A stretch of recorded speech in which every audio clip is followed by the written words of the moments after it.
Soy Carlos Navarro y mi trabajo es investigar los casos que España prefiere olvidar, los crímenes que nunca fueron resueltos, las preguntas que nunca fueron respondidas, las verdades que nunca salieron a la luz. Hoy vamos a hablar de un caso que va a dejarte sin palabras. El 13 de noviembre de 1992, 3 niñas desaparecen en Alcácer del 27 de enero de 1993. Sus cuerpos son encontrados durante 32 años. España nos contó una historia, 2 delincuentes, un crimen, caso cerrado. Pero hubo algo que nunca te dijeron. Algo que está a menos de 2 kilómetros de donde fueron encontradas las niñas. Un lugar llamado el Chalet del Golferío. Un lugar donde, según testimonios, se reunía gente muy poderosa para fiestas con menores. Un lugar que nunca fue investigado. Hoy vamos a hablar de la conexión que España decidió ignorar y de por qué Fernando García insistió durante años en que había gente importante involucrada. Bienvenidos a Misterios y Juicios. Antes de continuar, un recado importante. Este video contiene información que muchos preferirían que no se dijera. Investigar casos como este tiene consecuencias, pero mientras haya familias sin respuestas, seguiremos adelante. Si crees que este trabajo es importante, suscríbete al canal, deja tu like y activa la campanita. Tu apoyo nos permite seguir cuando hay quienes prefieren que callemos. Ahora sí, vamos a la investigación.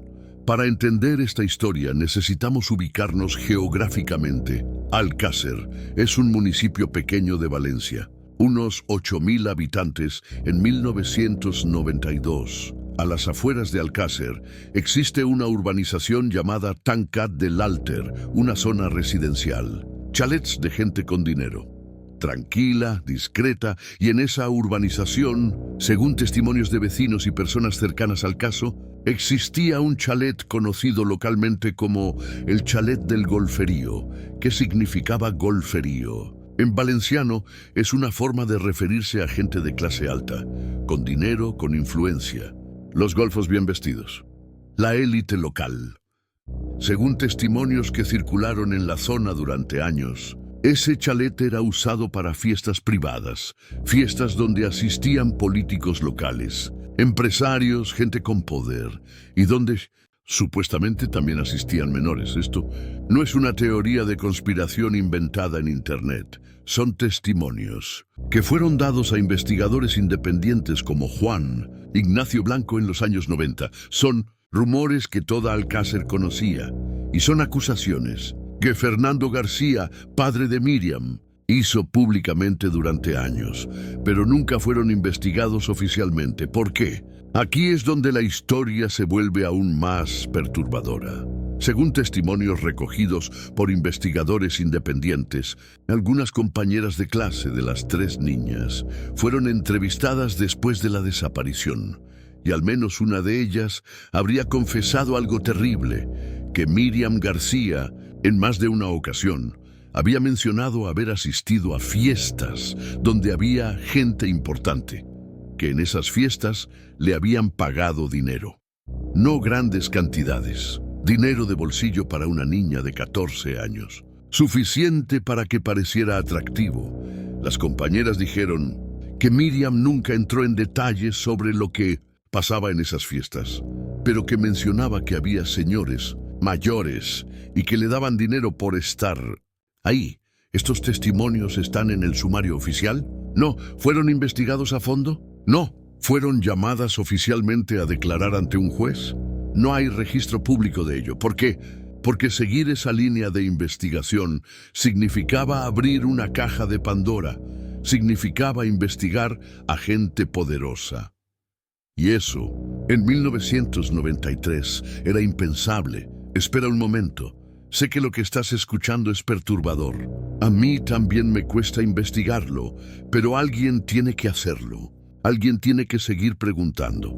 Si crees que este trabajo debe continuar, ayúdanos con tu like y compartiendo este video. Las familias merecen que estos casos no sean olvidados. Ahora volvamos, porque lo que viene es aún más inquietante. Según testimonios locales recogidos por investigadores, en ese chalet se hacía algo más que fiestas. Se filmaba, sin consentimiento de las menores. ¿Con qué propósito? Chantaje. Esta práctica no es nueva en España. El caso Bar España, de 1981, documentó exactamente este patrón. Una red de prostitución infantil donde políticos y empresarios eran filmados con menores para luego ser chantajeados. El caso fue archivado. Casi nadie de alto nivel fue condenado.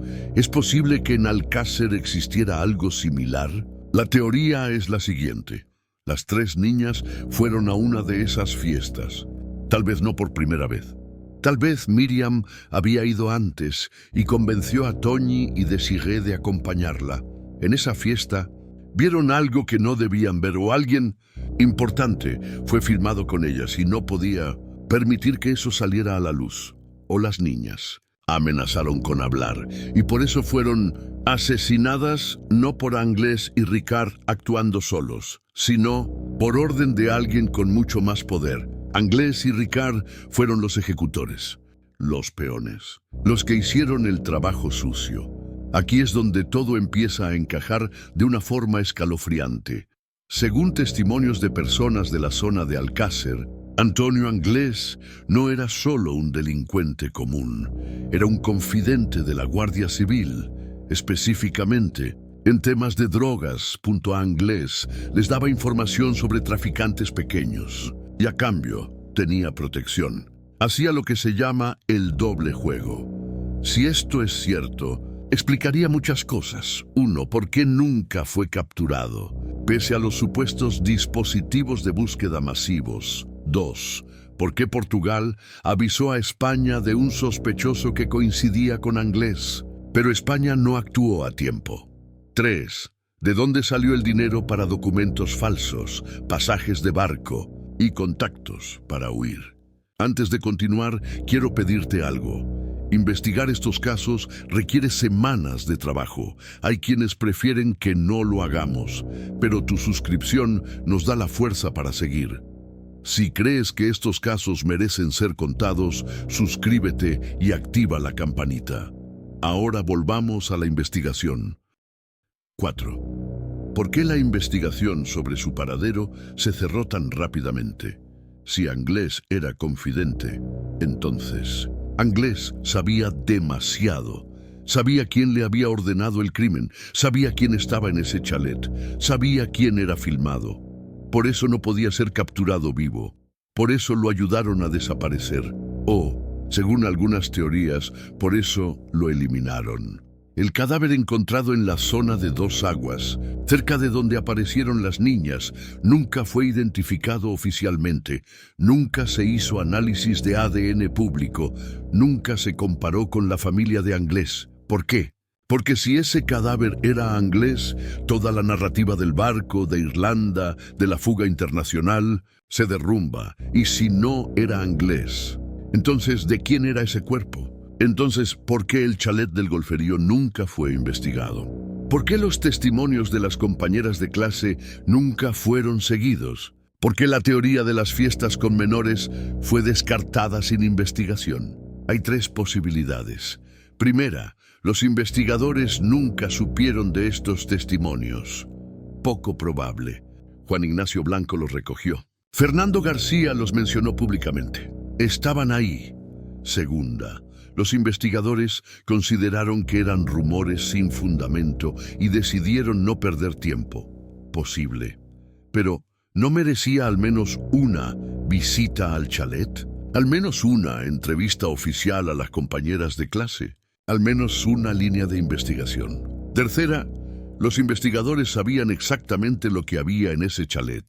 Sabían quiénes iban, sabían qué pasaba allí. Y por eso mismo decidieron no investigar, porque investigar ese chalet significaba señalar a gente muy poderosa, y eso era políticamente imposible. Piénsalo fríamente. Si en ese chalet se reunían políticos locales, empresarios influyentes, Tal vez incluso miembros de las fuerzas de seguridad. ¿Cómo investigas eso sin que toda la estructura de poder de la zona colapse? ¿Cómo acusas a tus propios jefes? ¿Cómo señalas a quienes tienen poder para destruir tu carrera? No puedes, así que haces lo más fácil. Cierras el caso rápido, 2 delincuentes. Un crimen, caso cerrado y todo lo demás se ignora. Esta no es la primera vez que pasa algo así en España.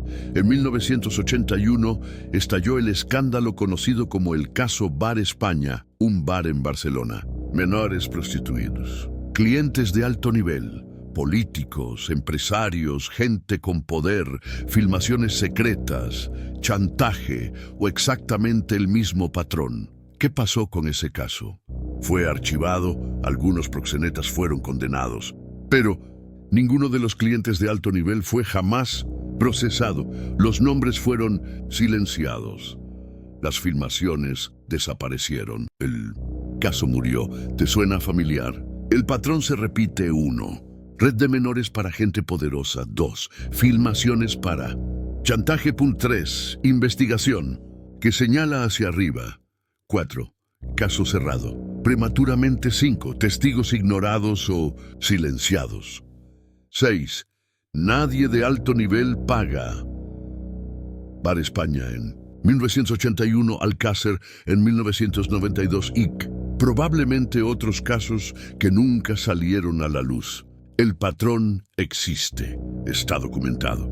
No es conspiración, es historia de España. Ahora entendemos por qué Fernando García insistió durante años en que había gente importante involucrada. Él vivía en Alcácer. Conocía los rumores locales, habló con las compañeras de su hija, sabía del chalet del golferío, sabía que Miriam había mencionado esas fiestas. Y cuando la investigación oficial ignoró completamente esa línea, él se dio cuenta. No querían encontrar la verdad completa, querían cerrar el caso. Por eso Fernando no paró, por eso siguió preguntando, por eso mencionó nombres y por eso fue condenado. 30.000 euros de multa por calumnias, su vida destruida, su salud arruinada, su economía colapsada. El mensaje fue claro. Hay preguntas que no se pueden hacer, hay nombres que no se pueden mencionar, hay lugares que no se pueden investigar, y quien no entienda eso pagará las consecuencias. Fernando García entendió el mensaje, pero no se calló. Siguió hasta el final de su vida diciendo que había más gente involucrada, que Anglés y Ricard no actuaron solos, que había protección desde arriba. Murió en 2009 sin ver justicia, murió sabiendo que la verdad completa nunca sería conocida, pero no murió en silencio, y eso al menos le debemos reconocer. En 2023, Miguel Ricard dio una entrevista al programa El Rincón del Disidente y dijo algo que confirmó todo lo que Fernando García había denunciado durante años. No pude hacerlo solo. Hubo más gente. Ricard mencionó específicamente 2 conocidos y 3 hombres mayores que no conocía de nada. 3 hombres mayores, gente con más edad, con más recursos, exactamente lo que describían los testimonios sobre el chalet del golferío. ¿Por qué Ricard está hablando ahora? 2 posibilidades. Una, finalmente decidió contar la verdad después de 30 años. 2, siempre supo la verdad, pero tenía un acuerdo de silencio. Y ahora ya viejo, con el caso prescribiendo en 2029, decidió soltar algo. Lo que está claro es que su declaración de 2023 confirma, hubo más de 2 personas, hubo gente mayor, con recursos. La versión oficial de 1993 estaba incompleta, o peor, era falsa. Aquí viene algo inquietante. Ese chalet en la urbanización Tancat del Alter sigue existiendo. Está a menos de 2 kilómetros de donde fueron encontrados los cuerpos de las niñas. Nunca fue registrado oficialmente durante la investigación. Nunca fue precintado. Nunca fue analizado por la policía científica. Hoy es solo otro chalet más en una urbanización tranquila de Valencia.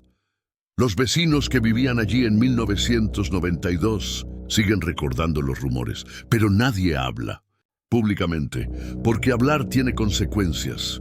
32 años después, las consecuencias siguen siendo las mismas. Vamos a ser claros con lo que sabemos y lo que no sabemos.